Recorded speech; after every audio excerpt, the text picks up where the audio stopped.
Here's how to live. Master something. Be a monomaniac on a mission to be truly great at something difficult. Pick one thing and spend the rest of your life getting deeper into it.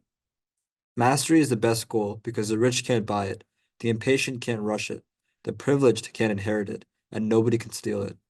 You can only earn it through hard work. Mastery is the ultimate status. Striving makes you happy. Pursuit is the opposite of depression. People at the end of the life who said they were the happiest with their life were the ones who spent the most time in the flow of fascinating work. Concentrating all of your life forces onto one thing gives you incredible power.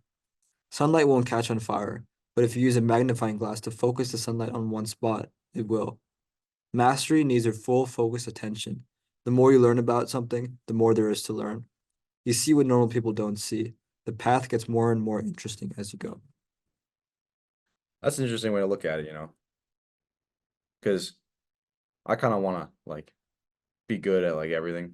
Like I take up I do football, I'm in wrestling, took up golfing over the summer. That's just fun with the boys. But um I feel like it'd be kind of cool to just be good at everything.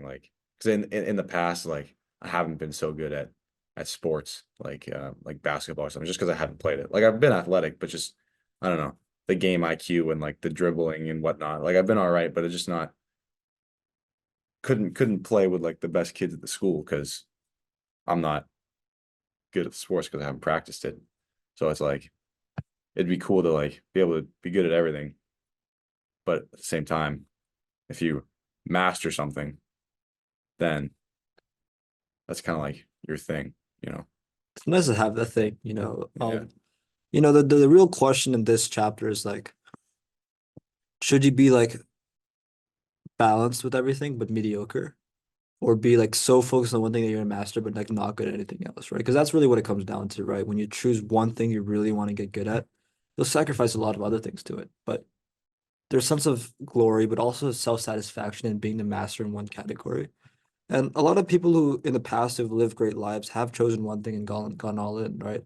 All the masters we look at, people who we remember are masters, right? They're experts.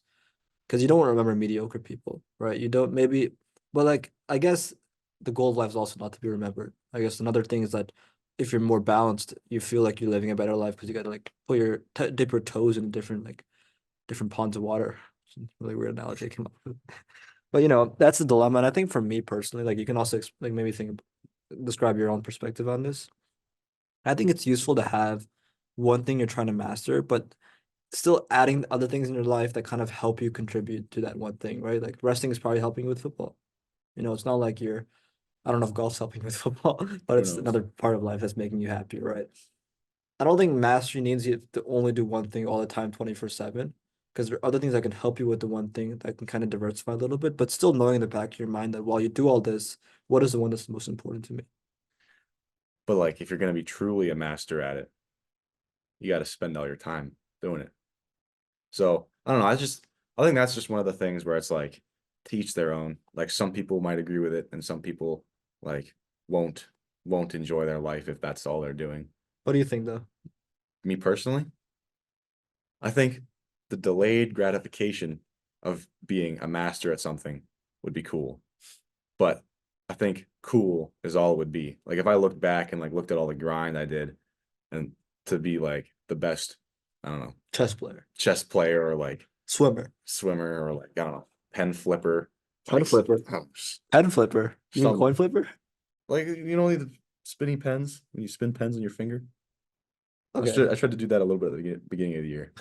I can do one thing with my pencil. that's Anyways, cool. I just get it.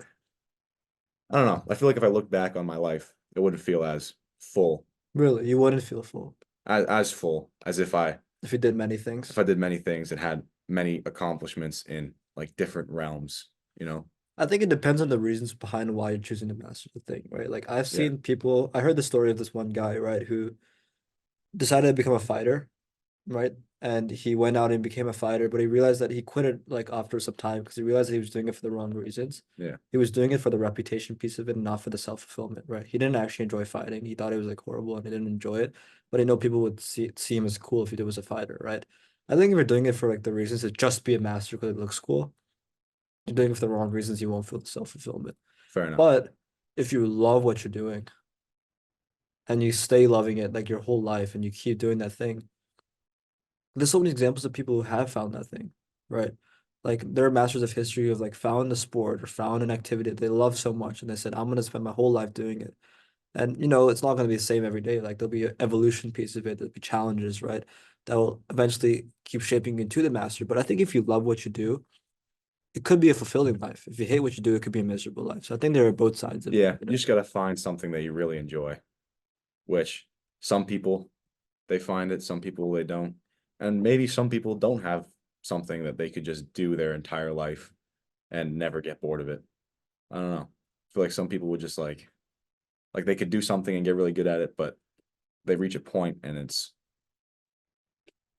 like they don't feel like the advancement in it. So they've got the accomplishment of getting good at it, but maybe not masterful at it. You know what I'm saying? Maybe some people don't have that thing, but they can get good at everything, and that's also a fulfilling life, I think. I strongly believe that everyone is a master at something. It's just a matter of finding it. Yeah. And I think I really strongly believe that. Because I've read so many books about this concept of mastery and purpose. Two of which I think the first one where I was first understood this concept, I think they described it as purpose, that we're all born with a unique purpose because of our genetic uniqueness and our unique experiences. Mhm. That was like the book I read called The Way of the Superior Man. And a second book I read by Robert Greene called Mastery goes even more in depth in this topic. The more and more I read these things and understand these concepts, the more and more I believe that we all have a unique purpose to fulfill, but we just have to kind of find it, right? Because we're so genetically wired differently. We're so unique in terms of our upbringing and our parents and our experiences. But the challenge is that it might be such a niche thing that it's very hard for you to find it, right? Like Yeah. let's say, like I'm not saying this is the truth, right? But let's say wrestling was my purpose, but I never came to petty and I never started wrestling. Mhm. And I spent my whole life without wrestling. How would I have found it? Exactly. Well, that's fair. I think, but I think even if that was your purpose, because there's 7 billion, 8 billion people on the planet, not everyone can be like a master at something. Because if you're taking master as being like one of the top, like one of the best, Well, so I think everyone has their own like talent. I mean, maybe there's one really unlucky person who's got nothing. I don't know. Maybe, yeah. But um, everyone's probably got a talent that they have to find. But whether they can turn the talent into like being a master at it or just like get pretty freaking good at it, I don't know. Maybe that depends. well, yeah, I don't think everyone can become a master either. I agree with that because I think there's two components to being a master. First is finding the thing, like your life's task, like your purpose that's genetically like unique to you as a Mhm. person. And second thing is you need discipline. Because if you're amazing at piano and you like are so inconsistent with it, it's not gonna work out. Well, the other thing is like you could be amazing at piano, but if you don't enjoy it, Well, yeah, I think I think there's usually a correlation, right? That it's something that you enjoy a lot and you're good at.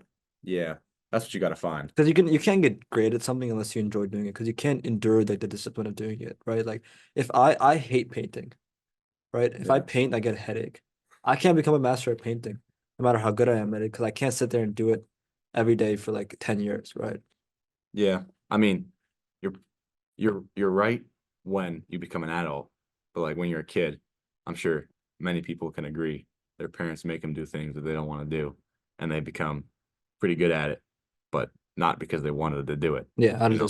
yeah. I don't know, man. It's something I'm gonna keep learning more about because it's such an interesting concept, It is an honestly. interesting concept. So yeah, we'll get more into that. Let's keep going here. How many more do you think we got time for? Let's try to do one or two more. We can go quickly through these ones. We'll go till we're about an hour on the clock. 'Cause I know that I started the camera a little earlier too, but all right. Same chapter. You need to understand something very counterintuitive. Let me restart. You need to understand something very counterintuitive about goals. Goals don't improve your future. Goals only improve your present actions. A good goal makes you take action immediately. A bad goal doesn't.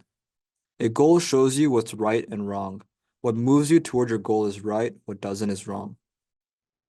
When you first start learning, you improve massively every week. Beginning is fun, but real expertise comes only after years of hard work. The challenge is staying on the path. You need ritual, not inspiration. Every day, no matter what, you must practice. Your practice ritual is your highest priority, an unbreakable commitment. Stubbornly protect this time against the demands of the world. Once you get momentum, never stop. It's easy to continue, but if you stop, it's hard to start again. Never miss a day. When you're not practicing, remember, somewhere, someone else is practicing. When you meet them, they will win. During your work time, do nothing but work. Keep your hands on your work, and your mind will follow. If you get stuck, just stop and close your eyes. The vacuum will extract your actions again. If you live in Canada, move to the US so that you can download TikTok again. What do you think? I don't know. There's a lot on that page. There's a couple things that went through my mind, and now they're out, and I can't remember them. But Never you remember. Stop at that. oh well, shit. What do I remember? I was talking about. It was the thing from the last one. The last Was one. mastery. People. That's what I was thinking of. People who you need to like put in all the work, like even when it gets hard. Like it's fun at the Oh, beginning. right. Then it gets kind Then of it gets kind of hard, and then you got to ask yourself why you're doing it. Like, yeah, you can do it every day, but if your goal is to only get good at it, why is that your goal? You think it would just be like cool, like fun thing? I don't know. Pen flipping, you think that'd be cool?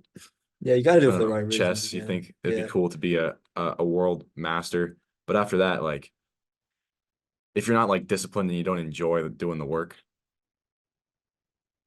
what's really the point? But like Like you I gotta have some goals that you want to do and feel accomplished when you do it, and then you don't necessarily enjoy. But you know, at the end of the day, you kind of got to be. The goal is to be happy. Well, how you do it is differs for every person, but I don't know. I think if we're sticking in the realms of mastery is the concept, right? Um, you know, the question of why am I doing this, right? If you don't enjoy it, you won't do it. Mm. But I think the piece you're talking about here, when it gets hard, I think that happens even if you love what you do.